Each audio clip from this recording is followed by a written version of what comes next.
Je suis il y a 4 jours à Carmelita, donc dans un endroit ici. C'était le 29 décembre du coup. Et je sors comme ça avec un pote à moi. Je sors, c'est un Bolivien, donc je l'ai rencontré ici. Et je commence à sortir. Et on passe une très très bonne soirée. On kiffe. On est au Delirio ici à Ascension, donc c'est une des meilleures boîtes de nuit, machin, c'est kiffant. C'est la fin d'année. Moi, je suis dans une période de focus, mais vas-y, je me décide de sortir parce que je suis bien avec le gars, etc. etc. Et donc, je commence à parler avec des meufs, tu vois, je commence à tchatcher. La soirée se passe parfaitement bien, tout se passe bien, jusqu'à temps qu'il arrive, je sais pas, 6h du matin, tu vois, c'était vers 6h, 6h10. Je commence à sortir de la boîte de nuit et je commence à voir une meuf, tu vois. Moi, tout s'était bien passé dans la soirée, donc j'arrivais plein de confiance, j'avais vu plein de meufs dans la soirée, j'avais parlé avec plein de meufs et j'ai parlé avec plein de gars, enfin machin, j'avais une grosse sociabilité, tu vois, donc pas du tout de timidité. J'arrive et je me dis, bon, elle, je vais la rise comme jamais. Et vous allez comprendre, les gars, c'est hyper marrant, mais c'est anecdote de fou, vraiment, c'est une de mes meilleures anecdotes, celle-là. Genre, j'arrive devant la meuf et je lui dis, ouais, écoute, moi je suis italien, je commence à m'inventer une vie, les gars, parce que vous me connaissez, moi je suis au Paraguay, je m'invente une vie, j'en ai rien à foutre. Je lui dis, écoute, moi je suis italien, j'ai pas le temps là, je devrais y aller.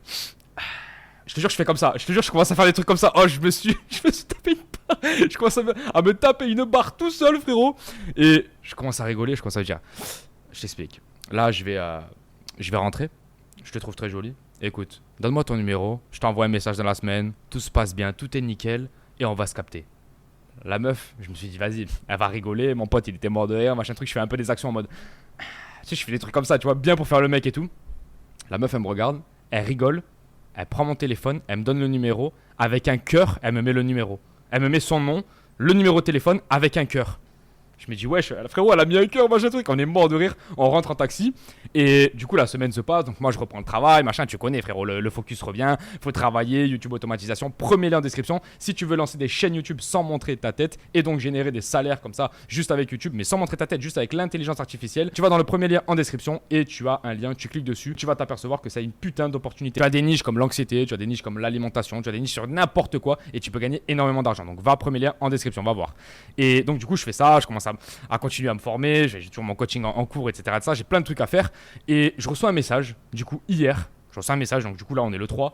Je reçois un message et je me dis, putain, mais c'est qui elle? J'avais même pas oublié. Et je vois avec un cœur et tout, je fais, ah ouais, mais c'est la meuf de la boîte. Elle m'envoie un message, elle me dit, tu devais pas m'envoyer un message? Moi, j'avais totalement oublié, frérot. J'étais là, j'étais en soirée, c'était juste pour rigoler. Cette meuf-là, je savais même pas si j'allais la revoir ou quoi, c'était juste pour rigoler. Et en fait, la leçon de la soirée, les gars, c'est qu'elle m'a renvoyé un message et elle a voulu me voir. Donc, ce soir, moi, je travaillais, c'est pas possible. Mais elle voulait me voir ce soir. Et je me suis dit, mais attends, je vais leur faire une vidéo. Parce que si le cheat code de la séduction, c'est d'avoir confiance en soi, d'avoir une telle confiance en soi. Alors peut-être qu'après il y avait le physique, peut-être qu'il y avait les yeux, peut-être qu'il y avait quelque chose qu'elle aimait en plus, il n'y a pas de souci par rapport à ça. Mais la base de la base, c'était la confiance. Parce que dans cette soirée-là, j'ai abordé des femmes avec ce physique, avec cette même attitude. Mais par contre, quand je suis arrivé face à la personne, j'étais peut-être un peu plus craintif parce que c'était les premiers abordages, etc. etc. Et ça s'est moins bien passé. Tu vois, ça s'est moins bien passé. Des fois, ça s'est bien passé, mais des fois, ça s'est moins bien passé. C'est pour ça que je veux t'expliquer que la confiance a un très grand rôle dans la séduction. Et pourquoi? Parce qu'en fait, si toi, tu vas te proposer, donc tu vas te vendre à quelqu'un, mais tu n'as pas confiance en toi, ou alors tu n'as pas confiance en ton produit, tu n'as pas confiance en rien. Moi, par exemple, YouTube Auto, pourquoi ça fonctionne si bien avec les gens? Parce que YouTube Auto, je sais que ça fonctionne, je sais que c'est comme ça que moi, j'ai pris mon indépendance financière. Là, j'ai vu au Paraguay, j'étais en Colombie, j'étais au Canada, j'étais aux États-Unis, j'étais en Thaïlande, j'étais à Dubaï, j'ai tout mis sur la chaîne. Tu l'as vu, je sais que ça fonctionne. Donc, pourquoi les gens veulent acheter ça? Parce que ça fonctionne. YouTube Auto fonctionne. C'est exactement pareil quand tu arrives face à quelqu'un. Si tu sais que ton physique plaît, si tu sais que tu es intéressant, si tu sais que quand tu parles, tu as des choses à dire, que tu parles la langue, que tu... Frérot, pourquoi tu n'y arriverais pas confiant? Alors moi, j'avoue, j'ai abusé. J'étais là, je faisais plein de... Je faisais des trucs comme ça, tu vois, n'importe quoi, c'était juste pour rigoler. Mais comme j'ai poussé le bouchon extrêmement loin et que ça a marché, je t'en fais une vidéo et je te demande, est-ce que le cheat code avec les femmes ou dans la vie en règle générale, ça serait pas la confiance en soi? J'ai vu un mec dans cette même soirée qui avait un physique qui était pas très avantageux, tu vois.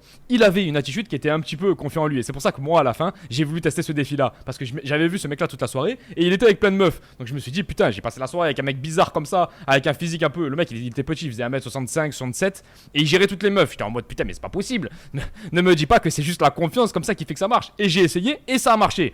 Est-ce que le vrai fond avec les femmes ou dans la vie en règle générale, est-ce que le cheat code, ça serait pas d'avoir confiance en soi? Est-ce que ça serait pas de se mettre sous une barre de développé couché et de se dire je vais la pousser la barre? Forcément, si tu mets 200 000 kilos, forcément tu mets 2 tonnes, ça va pas marcher. Mais est-ce que si tu mets un poids qui est assez gérable pour toi et que tu as tellement confiance en toi, que tu sais que tu vas y arriver, tu sais que tu vas la pousser à mort, est-ce que ça marcherait pas? C'est comme tes projets, c'est comme dans la vie, c'est comme en séduction, c'est comme en tout.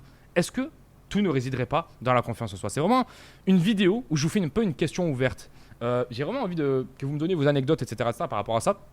Mais je trouve que la confiance est un truc qui revient chez énormément de personnes qui ont réussi. Et je me suis aperçu que si tu n'as pas de confiance, tu te mets une énorme balle dans le pied. Donc là, avec cette anecdote-là, je voulais vous donner ce petit cadeau, je voulais donner ce petit secret que des fois, peut-être même si tu n'as pas confiance en toi, tu peux la mimer, cette confiance en toi. Tu peux la mimer tout simplement. Tu fais genre que tu as confiance en toi. Genre tu lances ta chaîne YouTube. Tu te dis vas-y, tu sais quoi, je vais réussir. Même si tu connais rien, tu vois. Mais je vais réussir. Tu te dis vas-y, cette meuf-là, je vais l'aborder et je vais avoir son numéro. Je sais que je vais la revoir. Moi, je suis allé, je savais tellement pas que j'allais réussir. J'étais en mode vas-y, tu sais quoi, grosse confiance. De toute façon, elle met un recal, c'est elle qui a perdu. J'étais en mode comme ça. Je me faisais tellement le mec, tu vois, qu'en fait, ça a marché.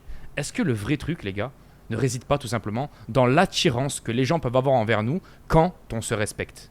Est-ce que le vrai bail, c'est pas ça? Quand les gens ils voient que tu as tellement de respect envers toi-même, quand ils voient les gens que tu travailles sur toi, que tu te bouges le cul, que tu es propre sur toi et que tu as confiance en toi, en fait, ils se disent mais putain, mais d'où sort cette confiance en lui? Ce mec-là, il doit tellement se respecter, il doit tellement bien manger, il doit tellement aller à la salle, il doit tellement se respecter au quotidien qu'en fait, j'ai envie de le respecter. Au contraire, si tu n'es pas en OFAP, si tu fais n'importe quoi, tu vas te jerk off tous les jours, tu vas te masturber comme un abruti tous les jours sur du porno et que tu fais de la merde et que tu bouffes des pizzas et que tu n'as pas de diète et que tu ne respectes pas tes temps de parole, que tu ne respectes pas tes temps de travail, etc. Là, ça peut mal se passer pour toi. Et tu t'aperçois que les gens ne vont pas te donner le respect nécessaire. C'est quelque chose qui m'arrive souvent. À la salle, quand j'arrive avec des très bonnes ondes et que je souris avec toutes les meufs de la salle, toutes les meufs me sourient. Pourquoi? Parce qu'elles se disent, mais en fait, ce mec-là, il a une bonne vibe. Pourquoi s'éloigner de ce mec-là? Autant lui sourire en retour. Pourquoi faire ça? Et des fois, j'arrive, j'ai le casque, j'ai les écouteurs, je passais une nuit de merde, j'ai mal dormi, machin, j'ai oublié de mettre le scotch sur la bouche ou tu sais, un truc comme ça. Ou alors le soir, j'ai mangé du gluten, j'ai mangé de la merde, j'ai pas respecté ma diète. J'arrive à la salle et je suis en mode un peu gronchon et tout. Et là, je me sens encore plus seul. Est-ce que finalement, on ne serait pas ce que l'on attire? Tu vois? Ou est-ce qu'on n'attirerait pas ce que l'on est? Enfin bref, t'as compris, la phrase elle va dans les deux sens. J'ai vraiment l'impression de ça. Si tu dégages une confiance en toi hors norme, même si tu l'as pas, tu vas attirer ça à toi. Et en fait, au plus tu vas avoir des résultats comme ça, au plus tu vas avoir confiance en toi. Donc est-ce qu'au début, il faudrait pas fake it until you make it, comme ils disent les Américains? Je sais pas. C'est quelque chose qui peut marcher et je pense que le mieux, c'est de faire les deux en même temps. Travailler sur soi, bosser sur soi comme jamais, donc bosser sur sa diète, bosser sur sa discipline, bosser sur tout ce que tu peux au quotidien, sur ton physique, aller à la salle, etc. Et en même temps, mimer cette confiance, faire genre que tu as confiance. Et en fait, là, tu peux avoir des très très gros résultats. Parce que je vous le dis, les gars, la meuf, elle était pas moche du tout. Elle était vraiment pas moche. Le pire qui puisse se passer dans cette putain de vie, c'est de vous laisser tomber. Votre mère qui vous laisse tomber, c'est pas grave. Votre père qui vous laisse tomber, c'est pas grave. Votre frère, votre meuf, tout ce que vous voulez, c'est pas grave. Mais vous qui vous laissez tomber, la plupart des gens, la plupart des hommes aujourd'hui se laissent tomber à l'âge de 20 ans. Je vous jure que c'est vrai. Arrêtez de vous laisser tomber. Continuez à vous battre dans cette putain de vie et foncez, allez chercher vos putains d'objectifs. Qu'est-ce que vous attendez? Qu'est-ce que vous attendez? Vous attendez 40, 45 ans quand vous allez avoir zéro testostérone? Non les gars, foncez pour vos putains d'objectifs, c'est hyper important. Les gars, je vous laisse, premier lien en description YouTube Auto.